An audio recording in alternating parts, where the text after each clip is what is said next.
Madame, mademoiselle, monsieur, bienvenue dans votre émission 19 minutes Le Point. Le thème aujourd'hui, la sécurité alimentaire et les défis à Maurice. Nous avons comme invité l'associate professeur Brinda Ramaswamy Molay de la faculté d'agriculture de l'Université de Maurice.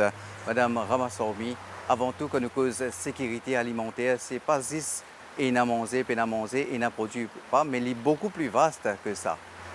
Oui, certainement. Au fait, si nous prenons définition de l'Organisation des Nations Unies pour l'alimentation et l'agriculture, et la sécurité alimentaire, il repose sur 4 piliers. Et ce qui est important de comprendre, c'est que ces 4 piliers-là, il est important qu'ils soient là en même temps. Donc, premier pilier, c'est la disponibilité d'un aliment. Deuxième pilier, c'est l'accessibilité physique et l'accessibilité financière à ces aliments. Et troisième pilier, c'est l'utilisation de ces aliments, c'est-à-dire comment nous préparons nos aliments, comment nous, dans des conditions hygiéniques, avec de l'eau potable, comment nous stockons nos aliments, si nous avons une diversité d'aliments aussi, et éventuellement si nous avons des soins de santé qui sont là en parallèle. Et le quatrième pilier, c'est la stabilité. Ça veut dire que nous avons accès à ces aliments-là à tous les temps, c'est-à-dire même en situation de crise économique, et même crise climatique. Maintenant, deux autres dimensions qui ont ajouté assez récemment, agency en anglais, ça veut dire au fait comment le consommateur, comme un individu, il prend action à travers sa communauté pour choisir au fait qu'il a envie de manger. Comment il a envie sa alimentation à produire et comment aussi il est capable d'influencer la politique agricole pour que l'alimentation soit produite dans les meilleures conditions. Et la deuxième dimension, c'est la dimension de durabilité. Ça veut dire si nous avons un système de production, est-ce qu'il est durable et il permet que notre alimentation reste saine, mais aussi qu'il nous capable de garder sa alimentation saine pour les générations futures. Et là, nous avons d'après les statistiques que nous avons gagnées ces dernières années, Maurice importe jusqu'à 77% de nos produits alimentaires, alors que la production locale ces dernières années, il peut baisser, il peut aller même. Comment vous voyez cette situation? Nous importe beaucoup, c'est vrai. De ce fait, donc comment une crise, allons dire, au niveau géopolitique, ça a impacté directement sur donc le coût des aliments à Maurice. Les chiffres de 2023, nous importation en termes aliments représentent 19% de toute importation marchande qui nous est non. Et ces 19%, c'est équivalent à 54 milliards de roupies, et qui est quand même énorme. Et c'est 77% d'importation qui fait que 23% qui nous produit localement, fait qu'il rend nous très vulnérables à la sécurité alimentaire. Donc si nous reprenons ça par rapport aux 4 piliers, l'accessibilité financière devient un problème dans le temps parce que les prix ont grimpé.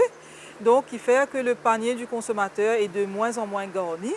Et maintenant, par rapport à la stabilité, donc nous trouvons qu'il nous est très vulnérables à des aléas climatiques tels que cyclones, inondations, fortes pluies, sécheresse, et qui affectaient aussi nos productions locales, mais aussi pas seulement au niveau de nos pays, mais affecter la production au niveau des pays qui produisent ben, aliments qui nous importés. Et surtout que le marché international, le marché mondial, il est imprévisible. C'est ça, donc qui fait que nous sommes très dépendants pour la production animale, nous dépendons à plus de 90% des intrants pour produire les aliments, pour nourrir, donc c'est quand même une forte vulnérabilité.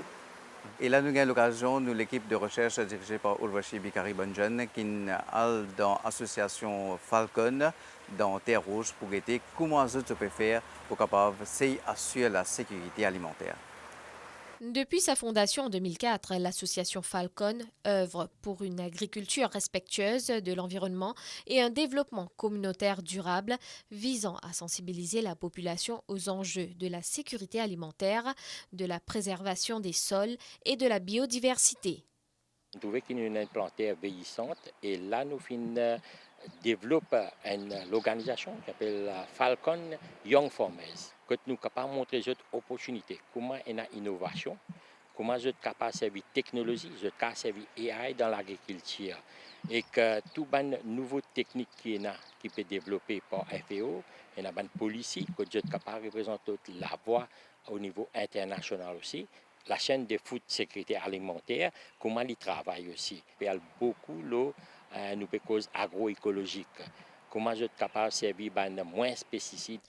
L'association Falcon a mis en place une initiative visant à lutter contre le gaspillage alimentaire et l'insécurité alimentaire. Des repas sont ainsi distribués dans des écoles. Et nous, les plantations qu'on nous fait, par exemple, pour d'amour quand il baissé, il y a beaucoup planté les ça dans carreau. Mais quand je suis capable de faire la transformation, parce que la transformation, c'est une de bonnes façons que je suis capable de prolonger un produit plus longtemps. Nous avons une organisation qui nous crée manger partagé. Là, quand nous prenons un produit qui date bien respirer, au lieu de les jeter, nous pensons à donner ça à des pauvres. L'association propose aussi des formations de 2 mois et demi en agriculture pour les jeunes inscrits au Social Register, axés sur la culture de légumes, l'agriculture urbaine et le compostage. Madame Ramassoumi, une cause internationale, la situation là, le marché imprévisible. Alors qu'au niveau régional aussi, un temps, longtemps, je sais que Madagascar, le grenier de l'océan Indien et tout, mais il n'est pas pu décoller. Le pape prend avantage des disponibilités qui nous capables venant de la région. C'est vrai que nos importations sont beaucoup plus dans des pays bien éloignés, dans des continents bien éloignés, qui affectent éventuellement le prix de revient de ces aliments pour le consommateur.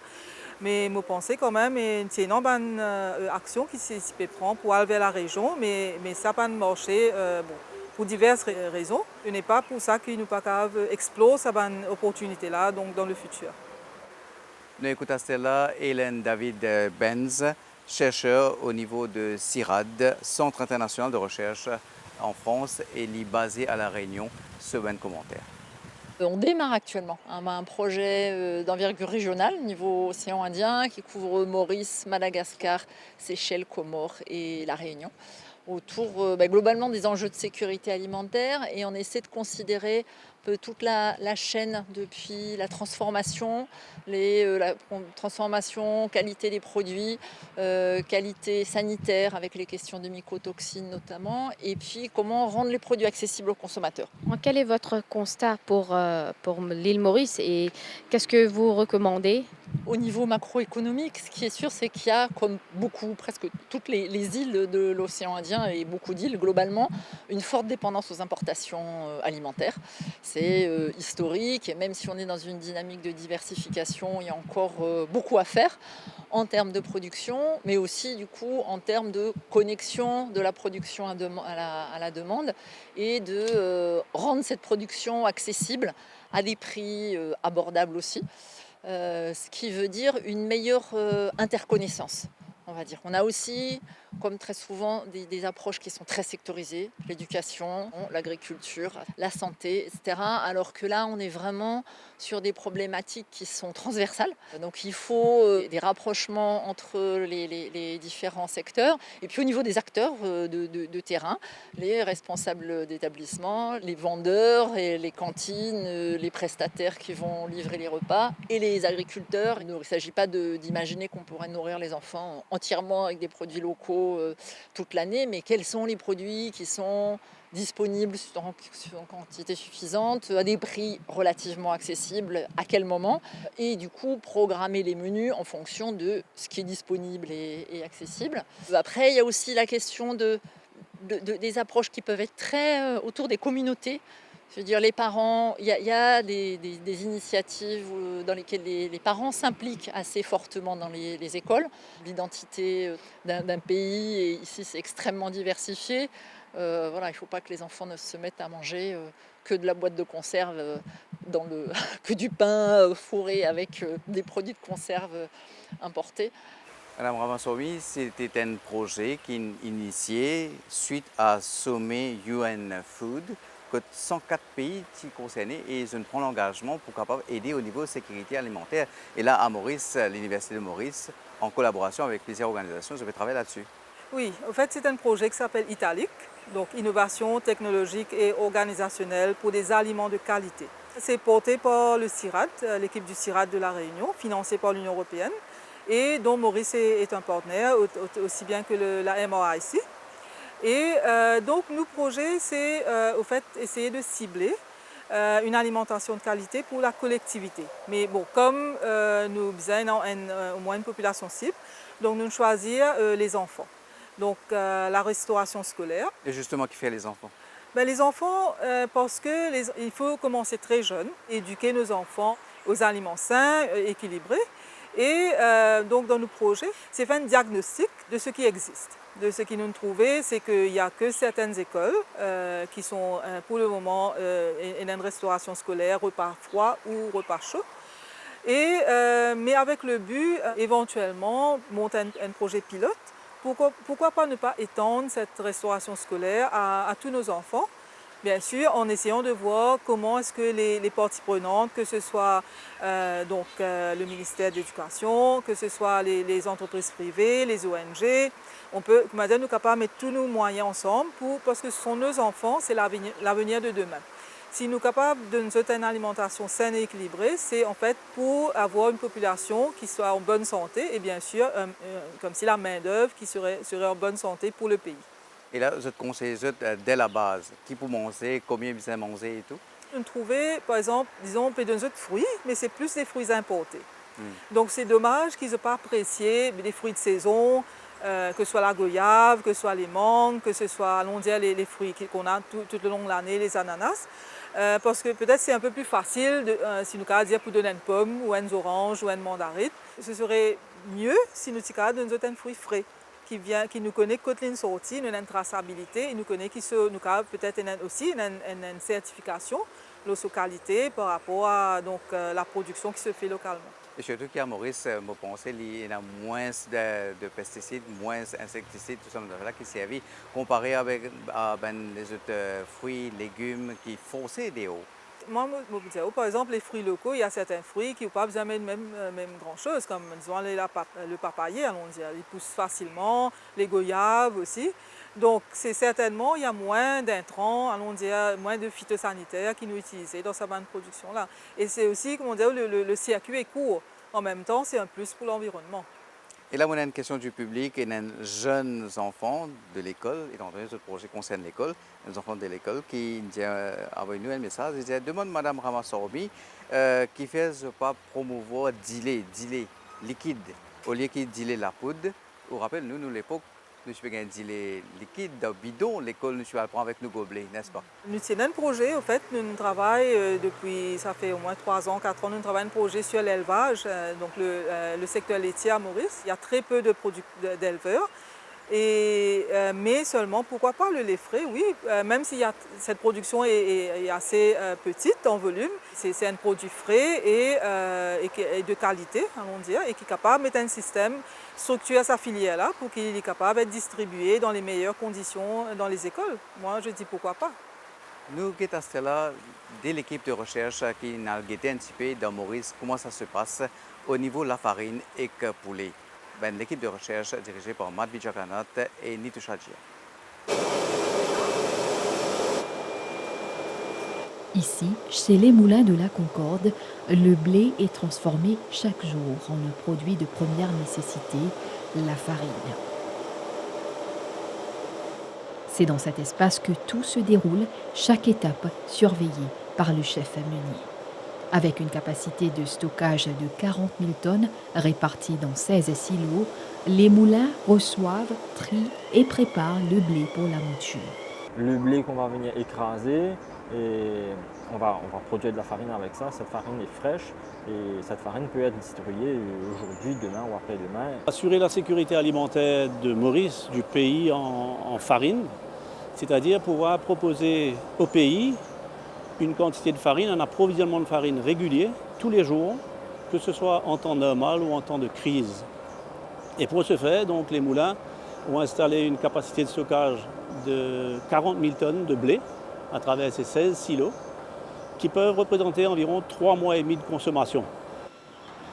Nous sommes à Montsoupir, sur le site d'une des fermes parentales d'Avipro, où 15 000 têtes mâles et femelles s'épanouissent sous un protocole strict d'hygiène et de biosécurité.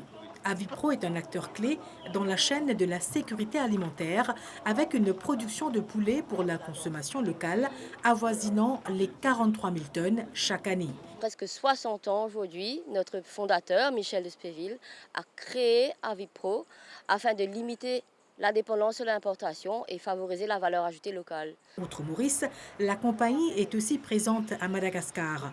Avipro exporte aussi ses produits dans la région. Vikram compte plus d'une vingtaine d'années dans ce secteur. Nous avons une assurée qui pour la manger, bonne qualité de l'environnement, une bonne aération chez la ferme. Pour le futur, l'entreprise compte s'engager davantage dans des projets en ligne avec les objectifs de développement durable. Madame Ramaswamy, la quantité, la qualité, oui, mais c'est en même temps, nous avons réalisé que Maurice l'est ouvert au monde entier. Il y a beaucoup de touristes qui viennent et le pays puis envie encourage encore plus de touristes venir. Donc, production a augmenté. Oui, et pas seulement augmenté, mais je pense que les touristes qui viennent visiter un pays, ils ont envie de manger local, qui peut-être certains fruits, fruits tropicaux, ils ne peuvent pas vous trouver dans ce pays. Le nombre de touristes est plus ou moins équivalent à nos populations, allons dire, par année. Donc c'est une grande population à nourrir et avec des produits frais issus, si nous sommes capables, dans la grande mesure de l'agriculture agroécologique. Madame Ramaswamy, une autre grande question qui vient, c'est de l'eau. Aujourd'hui, avec le changement climatique, avec des problèmes au niveau climat, nous trouvons des difficultés que nous gagnons avec de l'eau. Est-ce que ça peut affecter la production ou soit est-ce qu'il change la façon de produire? Bien sûr, nous optimisons une ressource. Donc, de l'eau, c'est une ressource très très rare, comme les serres hydroponiques par exemple, qui fait ça, mais il y a aussi d'autres systèmes de production comme les systèmes de goutte à goutte, on va dire precision farming, qui apportent de l'eau essentiellement que de besoin, pas gaspiller. Et il y a aussi dans le futur d'autres systèmes un peu plus, allons dire, innovants, plus avancés, qui peuvent faire que nous pouvons recycler ça de l'eau-là. Et les smart farming, il y a les container farming, l'eau est vraiment, il y a très peu de volume d'eau qui est utilisé. Madame Ramaswamy, comment vous guettez l'avenir? Est-ce que vous pensez qu'un jour, Maurice est capable d'être autosuffisant dans ce domaine de produits alimentaires? Pour que Maurice vienne autosuffisant, c'est vraiment, allons dire, peut-être il y aura des gros défis à surmonter. Mais il ne faut pas penser par rapport à nos superficies qui nous énorment, qui nous capables d'être autosuffisants dans toutes les filières de production. C'est assez difficile, mais quand même, nous augmente l'autosuffisance de certaines filières, c'est-à-dire augmente le pourcentage à laquelle nous... D'après l'étude que vous trouvez où? C'est une responsabilité collective de toutes les institutions. Mettre ensemble tout, nous avons l'idée, nous avons l'effort. Ce n'est pas que les institutions agricoles, c'est toutes les parties prenantes qui, comment, allons dire, allez, nous pouvons faire un morcellement, comment au niveau de ce morcellement, déjà il y a une parcelle qui est allouée à la production qui approvisionne ce morcellement. C'est certaines petites actions qui nous peuvent faire, même au niveau de nous-mêmes, comme individus, comme consommateurs. Mais pour dire, est-ce que c'est aussi difficile que ça, même nous payons la place dans la cour pour prendre une bac, pour nous mettre un peu de légumes fins, un peu de salade, au moins nous prenons responsabilité pour notre alimentation. Un point qui me tenait à cœur, c'est ce qu'on appelle le droit à l'alimentation adéquate. C'est un droit qui est inscrit dans la Déclaration des droits universels de l'homme de 1948, qui dit que nous besoin que chaque homme, chaque femme, chaque enfant ait un droit à une alimentation, donc de façon économiquement et aussi les besoins en continu, et que aussi sinon il y a les moyens pour procurer cette alimentation. Donc tout le monde a un droit à ça. Mais c'est-à-dire que ce n'est pas juste un droit, mais c'est une responsabilité aussi. Comment nous sommes capables de participer à cette sécurité alimentaire comme individus ou comme formant partie de notre communauté? Merci Madame Moulaye. C'était l'associate professeure Brinda Ramaswamy Moulaye de la faculté d'agriculture de l'Université de Maurice. La sécurité alimentaire, ce n'est pas juste la quantité, mais aussi la qualité pour la santé et le progrès du pays. Madame, Monsieur, merci. Au revoir.